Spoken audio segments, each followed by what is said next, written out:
तू ही रे माझा मित्र. प्रेक्षकांनो, मालिकेचा खूप छान प्रोमो आउट झालेला आहे. आपण पाहतोय की नम्रता कारस्थान करत आहे, पण याच नम्रताला धडा शिकवायला मात्र आता आलेली आहे ती म्हणजे स्वतः सुप्रिया. कारण सुप्रियाला नम्रताचं असं काहीतरी घाणेरडं कारस्थान समजलंय की त्यानंतर मात्र आता नम्रता या सगळ्यामध्ये वाचणार नाहीये.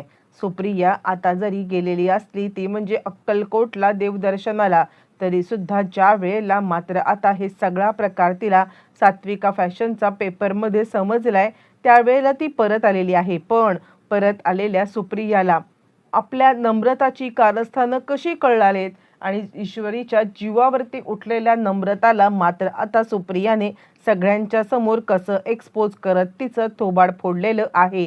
सगळं सविस्तरपणे पाहूया. छोटासा व्हिडिओ अजिबात चुकवू नका.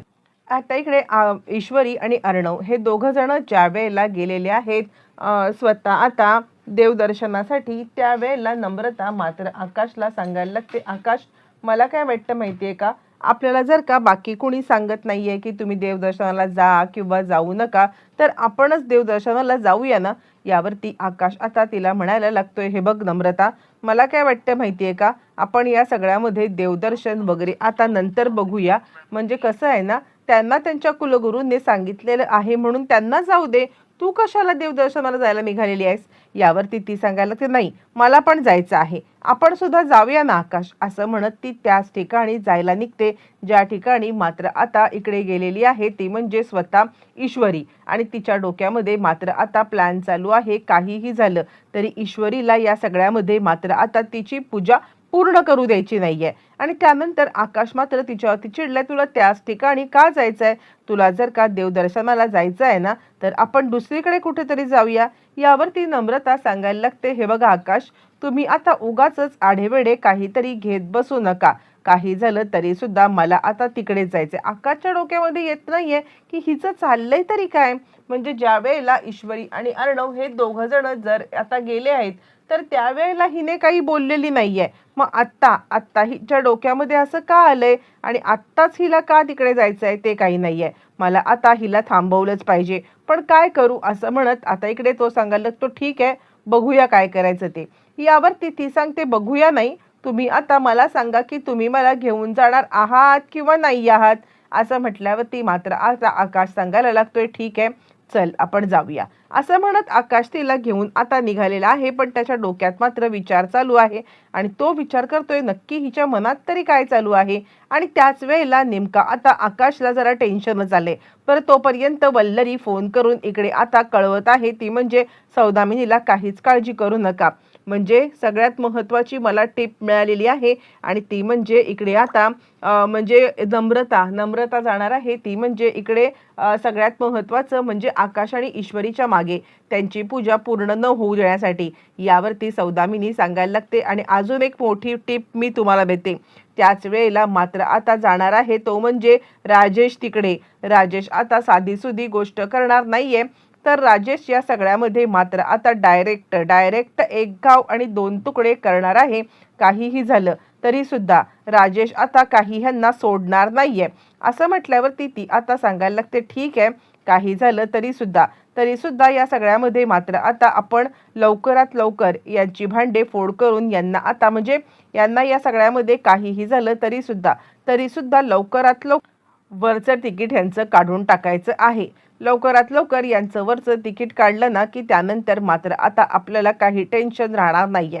यावरती ती सांगायला लागते, हो काही झालं तरी सुद्धा यांना या सगळ्यामध्ये लवकरात लवकर वरचं तिकीट काढून दिलंच पाहिजे. असं म्हणत मात्र आता अर्णव ईश्वरी निघालेले आहेत.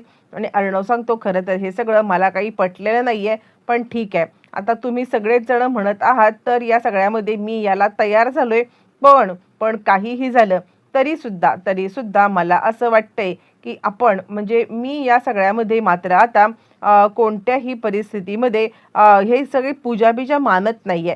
यावरती ईश्वरी म्हणते, ठीक आहे ना सर, प्रत्येक गोष्ट काही आपल्यासाठी स्वतःसाठी करायची असं नसतं, आपण इतरांसाठी पण करूच शकतो ना. असं म्हणत दोघं जण छानपैकी देवदर्शनाला चाललेले आहेत. आणि त्याच वेळेला अर्णव आता विषय काढतोय की बरेच दिवस मात्र आता तुझ्या आईचा फोन काही झालेला नाहीये, तर मला असं वाटतं एकदा आता तू तिला फोन करून घे आणि तिला मात्र आता ह्या लग्नाचं सगळं सांग, कारण त्या दिवशी ज्या वेळेला इकडे आता फोन आला होता ना, त्यावेळेला मात्र आता मी आणि आकाश आम्ही दोघांनी सुद्धा फोन उचलला नव्हता.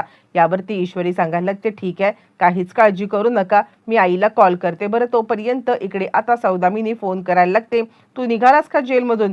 तो सांगतोय, निघायला मला इथून बाहेर काढायचा मार्ग सुचवा, इथे पोलिसांचा कडा पहारा आहे, त्यांना कसा कोणास ठाऊक माझ्यावरती संशय आलेला आहे. आणि त्यानंतर मात्र आता इकडे जी काही आता सौदामिनी लगेचच सोडवण्याचा प्रयत्न करते राजेशला. राजेश बाहेर आलेला आहे. राजेश ज्या वेळेला बाहेर येतो त्याच वेळेला अर्णव ईश्वरी मात्र आता दत्त मंदिराच्या इकडे आलेले आहेत आणि त्यांनी गाडी पार्क केलेली आहे. गाडी पार्क केल्यावरती मात्र आता इकडे अर्णव वाट पाहतोय इकडे आता की ईश्वरी आपण दोघं पटकन जाऊन येऊया. तितक्यात बाहेर आलेला आहे तो म्हणजे स्वतः आता इकडे राजेश तिकडे आलेला आहे आणि राजेशने त्या दोघांना पाहिलंय. लगेचच तो विचार करतो की हे दोघं जण कारमधून उतरले की त्याच कारमध्ये मी आता बॉम्ब ठेवतो. आणि त्यानंतर मात्र आता हे दोघं जण ज्या वेळेला कारच्या बाहेर यायला निघतात त्याच वेळेला तो त्या कारमध्ये बॉम्ब टाकतो. पण त्याच अर्णव आणि ईश्वरी कारमधून उतरलेत आणि त्याच वेळेला मात्र आता तिकडे एंट्री झाली ती म्हणजे सुप्रियाची. सुप्रियाला मात्र आता ईश्वरीने मध्येच कारमध्ये कॉल करून सगळी गोष्ट सांगितल्या कारणाने आम्ही आता दत्त मंदिराच्या इकडे चाललोय हे सुद्धा सांगितल्या कारणाने सुप्रिया मात्र अक्कलकोटवरून डायरेक्ट निघालेली आहे आणि ती तिकडेच पोहोचलेली आहे. हे लोक पोहोचेपर्यंत सुप्रिया तिकडे पोहोचले आणि सुप्रिया आता ईश्वरीला सांगायला लागते, इशू काय आहे हे सगळं? म्हणजे आता नम्रताने लग्न केलं वगैरे हे सगळं काही मला कळायलाच मार्ग नाही आहे. आणि त्यावरती ईश्वरी घडलेला सगळा प्रकार सांगायला लागते, कशा पद्धतीने कोणत्या सिच्युएशनमध्ये लग्न वगैरे सगळं झालं हे ईश्वरी आता सांगायला लागते. आणि आता सुप्रियाला धक्का बसलाय. सुप्रिया म्हणते, आम्हाला एका शब्दाने सुद्धा आता कळवलेलं नाहीये, हे सगळं काय चाललंय? आणि त्यावरती ईश्वरी सांगायला लागते, आई अगं कळवण्यासाठी खरंच वेळ नाही मिळाला आणि त्यामुळे हा सगळा प्रकार झालाय. पण तू टेन्शन घेऊ नकोस, नमुताई आता इकडे घरामध्ये सुरक्षित आहे. आणि त्यावरती मात्र आता सुप्रिया सांगायला लागते, चल आणि इतकं सगळं तुमच्यासोबत झालं आणि तुम्ही मला सांगितलंच सुद्धा नाहीत का? म्हणजे आता काही झालं तरी आईला इतकं पर्क करून टाकलत का तुम्ही? असं म्हटल्यावरती मात्र आता लगेचच ती सांगायला लागते, अगं तसं नाहीये, म्हणजे काय झालं माहितीये का, अगं सिच्युएशनच अशी होती ना की तुम्ही तिकडे गेलेले आहात आणि असं असताना मात्र आता तुम्हाला काहीतरी सांगायचं, त्यापेक्षा मात्र आता आम्ही काही सांगितलं नाही. यावरती ती म्हणते, चला आता आपण घरी निघायचं आहे ना. बरं हे सगळं होत असताना मात्र आता ज्या वेळेला गाडी अर्णव ईश्वरी आलेत आणि त्याच वेळेला मात्र आता इकडे तो बॉम्ब डिफ्यूजच झालाय, म्हणजे बॉम्ब काही फुटलेलाच नाहीये. आणि त्याच वेळेला मात्र आता सौदामिनी फोन करते ते म्हणजे राजेशला फोन करून सौदामिनी मात्र आता विचारते, काय चाललंय काय?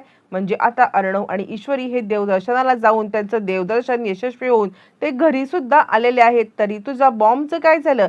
यावरती तो म्हणतो, यावेळेचा बार बहुतेक फुसका निघाला, म्हणजे आता बराच वेळ मी इथे जेलमध्ये तो बॉम्ब त्या मटक्यात ठेवला होता ना, कदाचित तो आता ओला वगैरे झाला असण्याची शक्यता आहे, काहीतरी गडबड झालेली आहे. यावरती मात्र आता सौदामिनी चिडलेली आहे आणि बाद झालं, तुझी ही गोष्ट काही मला ऐकायची नाहीये, प्रत्येक वेळेला काहीतरी कारण देत मात्र आता इकडे सगळं टाळत चाललेलं आहेस तू. यावरती तो म्हणतो, नाही पुढल्या वेळेला मी असा वार करेन ना की आता एक घाव दोन तुकडे.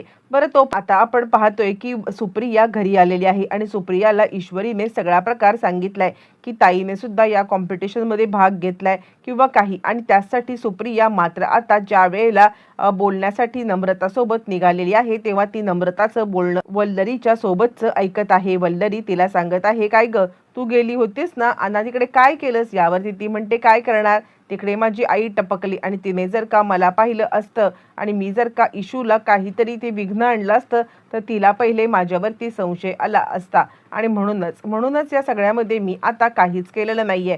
पण ठीक आहे, ती आता जरी देवपूजा पूर्ण झाली असली ना तरी सुद्धा मी तिला कॉम्पिटिशन मात्र काही जिंकू देणार नाहीये. असं ज्या वेळेला मात्र आता इकडे बोलत आहे ती म्हणजे चिडलेली सुप्रिया मात्र आता तिच्या खचकन थोबाडीत देत सांगायला लागते, म्हणजे आता स्वतःच्या बहिणीच्या जीवावरती उठलीस.